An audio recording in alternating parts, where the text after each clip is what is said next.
may-ari ng katawan ng Diyos eh. Kaya siya ang nagsasabi sa atin kung paano natin dapat gamitin ang ating katawan.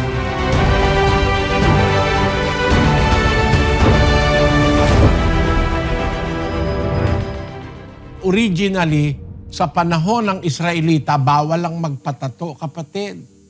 19:28 ng Levitico. Huwag ninyong kukudlitan ang inyong laman dahil sa namatay, ni huwag ninyong lilimbagan ang inyong laman ng anumang tanda. Ako ang Panginoon. Maliwanag na tattoo yan eh. Huwag niyong lilimbagan ang inyong laman ng anumang tanda. Kukudlitan mo para limbagan mo kasi yung tattoo, hindi naman pwedeng ipipintura lang yan eh. Kinukudlitan mo yung binubutas mo, yung iyong laman, yung iyong balat. Bubutasin mo para limbagan mo. Hindi ko naman sinasabing ang mga metato walang kaligtasan. Maaaring nagawa ng isang metato na nagpatato siya dahil hindi niya alam ang aral ng Diyos. Pero katutubo sa bayan ng Diyos na Israel, bawal limbagan mo yung laman mo, kudlitan mo, tapos limbagan mo ng anumang tanda. Ako ang Panginoon, sabi ng Diyos. Pag sinasabi sa Biblia, ako ang Panginoon, He is reminding you of His authority over you.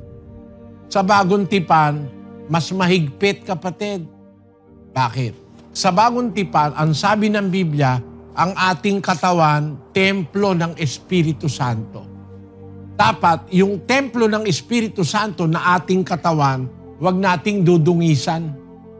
Aalisin natin ang lahat ng masama sa ating puso, sa ating pagkatao. Kasi templo tayo ng Espiritu Santo ng Diyos, sabi ni Pablo sa iglesia ng unang siglo. Sa 6:19 ng unang Korinto.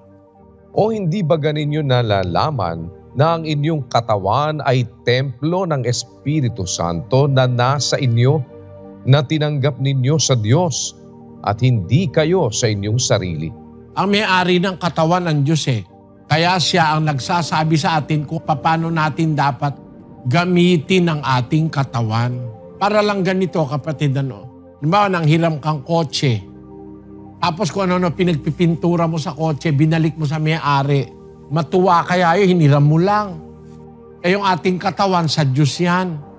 Siya nag-iingat niyan. Yung iniingatan niya, sinisira mo naman.